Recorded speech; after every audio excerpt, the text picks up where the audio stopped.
Hey, yo, what's good, folks? How you doing? Mr. Avenger here. Welcome back again to another reaction video at your service. Alright, guys, I think it's time for me to get back on doing another reaction to Wrestlelamia, where the sources of all the news and rumors in the world of wrestling. And I am going to be checking out of the latest video that came out not too long ago. And this has to do from AEW Dynamite that was last night, but there's more information that needs to be to talk about from Dolph Ziggler's gimmick in New Japan Wrestling. WWE wants her, and a big announcement also that for what's in store of live events. So let's go ahead and take a look at this and let's begin, shall we? So without further ado, it's time to react. What is going on, guys? It is Wrestlelamia here, back with another video. Join us now as we look at this week's edition of Dynamite, as well as the wildest news stories and rumors you need to know, including Dolph Ziggler in New Japan Pro Wrestling with a new gimmick, WWE looking to sign another female free agent, WWE's big announcement revealed, a former WWE star joins AEW, and much more. Be sure to subscribe and hit that notification bell for daily wrestling videos, and follow us on Facebook for exclusive lists. Also check out our new website, Wrestlelamia.com. As always, we won't recap the show, but just look at the good, the bad, and the downright ugly. As always, we start off with the good as number one, Samoa Joe crushes it with his post-match promo. Oh, yes. Samoa Joe is your new AEW World Heavyweight Champion, and he's going to stay champion for a long time by whatever means necessary. This video promo exemplified everything Samoa Joe fans love about his character, a badass who talks the talk and walks the walk. Joe relished in his win over MJF, taunting the former champion by pointing out how he outwitted him and destroyed him in front of his hometown fans. Number two, Adam Cole tells all. Although the revelation that Adam Cole was the devil was a shock to no one, the storyline has been engaging and only lacked one thing. Okay, first off, I kind of knew what was going to happen. It's just that I didn't think it was that possible, but I did recall that there was like a one scene that shows the devil mask. I think that was when Max and Adam were together in that one bedroom.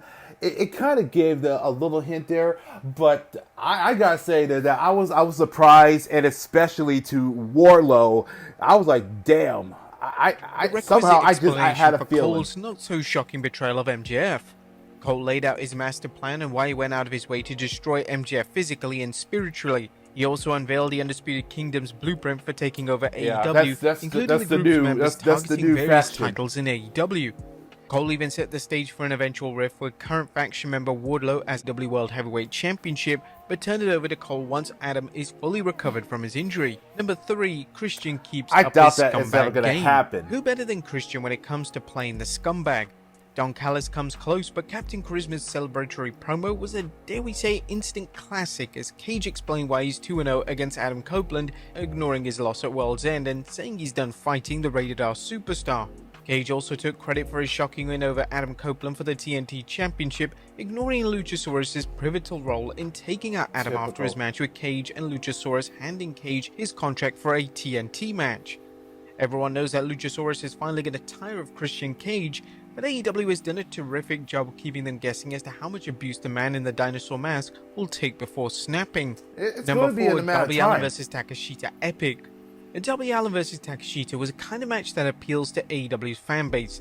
A brilliant bout between two exciting performers who always over-deliver in the ring, whether it's on TV or on pay-per-view. Anyone who questions why AEW signed Takeshita need look no further than this match. Number 5, taking time for the women's division. And we're not afraid to criticize AEW's woeful women's division, but we're also ready to give credit where credit is due. AEW devoted some time to promoting AEW's women's division, both with matches and segments involving its various stars. The women's in-ring work is lacking in many areas, but it's great to see AEW hasn't thrown in the towel when it comes to promoting it. Hopefully it can also work hard behind the scenes to improve the overall quality of the women's division wrestling. Number 6, an unlikely alliance. It's been said that the birds of a feather flock together, which is why babyfaces often team with their fellow babyfaces and heels team with their fellow heels. However, AEW doesn't insult its fans' intelligence by having wrestlers forget the past, as seen by last night's segment with the Undisputed Kingdom and Bullet Club Gold's Jay White coming out to congratulate Cole and company on destroying MJF. However, despite his admiration for Cole, White couldn't help but remember the devil and his minions laying him and his teammates out. This led to a wild brawl between White and the Guns, who fought fiercely until the numbers caught up with them. Thankfully, the Acclaimed and Daddy Ash showed up, as the two have a bone to pick after a beatdown at Cole and company's hands, clearing house. This was well done, as well as the aftermath when White and the Guns walked away without any sign of thanking the Acclaimed and Billy Gunn, which is to be expected given the heat between both sides. Good storytelling and a reminder how to maintain long-term continuity to make stories even more exciting. Now, that was a good. What about the bad is just number one, a bit too much talking. Last night's promos were all excellent, but they seemed a bit too much. Dynamite had some good matches, but it would have benefited from either a high-profile match replacing one of the talk segments or other matches on the show. There was nothing ugly, as Dynamite provided a strong follow-up to World's End, letting fans who missed the show get an idea of how AEW's power structure has changed, and also setting the table for new matches including FTR vs House of Black and Trent Beretta vs Eddie Kingston for the Triple Crown. What did you guys think of Dynamite last night? Let us know in the comments down below. Now let's move on to the news.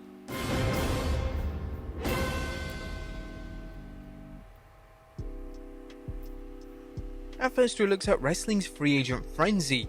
Now, the wrestling world is abuzz with the rumors of various free agents will land, as well as recent reports of free agents either signing with promotions or showing up for programs with them. Let's look at the latest rumblings, including stories involving the former superstar Dolph Ziggler, Deonna Purrazzo, and Kamilie. First, Dolph Ziggler debuts in New Japan Pro Wrestling under a new gimmick. It was Nick Nemeth signed with New Japan Pro Wrestling. But while we don't know the answer to that, we do know that Nemeth and brother Ryan showed up at New Japan's Wrestling Kingdom 18 to watch its many matches. However, newly crowned IWGP Global Champion David Finlay, who defeated Jon Moxley and Will Ospreay to become inaugural champion, had something to say to him. The two began brawling until they were finally separated. There are no reports on whether Nick has inked a deal with New Japan, but it looks like he will be working there. He also gave fans a look at his new gimmick by loading a hype video depicting him as Wanted Man, an action film style hero fighting his way through a zombie apocalypse. This looks awesome, and we look forward to Dolph Ziggler in New Japan Pro Wrestling. Doesn't the IWGP Championship look great on him? Next up, WWE looking to sign another female free agent. But the free agent frenzy continues to grow as more wrestlers become available to sign. The latest is former NWA Women's Champion Kamilie, who is now a free agent. She's on WWE's wish list, as PW is reporting. WWE sources indicated this week that Kamilie is 100% on their radar, so that could be where she lands. There was talk about her for the NXT brand last month. She held the NWA Women's Championship for 812 days and appears to be ready to move up to a larger promotion. The only question is where. Next up, Deonna Purrazzo is All Elite. Deonna Purrazzo is officially signed with AEW. The three-time Knockouts champion showed up to confront Maria May and send a message to AEW Women's Champion Toni Storm, which could be good news as Purrazzo is one of wrestling's top talents and could do a great job feuding with Storm and eventually holding the AEW Women's Championship. Next up, WWE honoring 40 years of Hulkamania. According to WrestleVotes, the WWE has some big plans to honor the 40th anniversary of Hogan's WWF Championship win over the Iron Sheik, igniting Hulkamania. He mentioned WWE plans to celebrate the 40th anniversary of Hulkamania this month with various new merchandise items and collectibles for Hulk Hogan. I'm told that an appearance by Hogan is not out of the question, but also not planned as of now. The recognized start of Hulkamania has generally been when he defeated the Iron Sheik for his first WWE Championship on 23rd January 1984. Hulk's also recently posted a video of himself training hard in the gym. I was still immediately led to speculation whether he's considering one more match. Do you think Hogan will get one last match in WWE? Let us know in the comments down below. I don't know. Next up, WWE's big announcement revealed. There's big news for WWE fans in Canada as WWE is bringing Money in the Bank to Toronto. The Canadian metropolis has a rich history of top events including WrestleMania, the Big Event, and SummerSlam, but this is the first time that Money in the Bank will take place there. But that's not all, as WWE has 3 shows booked for Toronto. They announced this on their corporate website, saying Scotiabank Arena in Toronto will host a multi-event weekend in July 2024, headlined by Money in the Bank on Saturday, July 6th. The weekend kickstarts with Friday Night SmackDown on Friday, July 5th, and concludes with NXT Heatwave on Sunday, July 7th, featuring the brightest young talent in sports entertainment. WWE had a special on Peacock to announce a major announcement, but it seems that Sean Ross Sapp of Fightful mentioned that this was the major announcement. So why announce it a day early on Twitter if you were going to have a special announcement on Peacock? Hopefully that isn't the case. And finally, fans demanding a rubber match between Bryan Danielson and Kazuchika Okada. Last but not least, Kazuchika Okada defeated Bryan Danielson at Wrestle Kingdom 18, and now some fans are demanding a rubber match. The two have a record of 1 victory apiece against each other following last night's win for Okada and Danielson's victory over Okada at Forbidden Door. But there you have it, folks, the wildest news stories and rumors you need to know, as well as our look at Dynamite. Be sure to leave your comments down below, and I'll see you next time with some more wrestling content.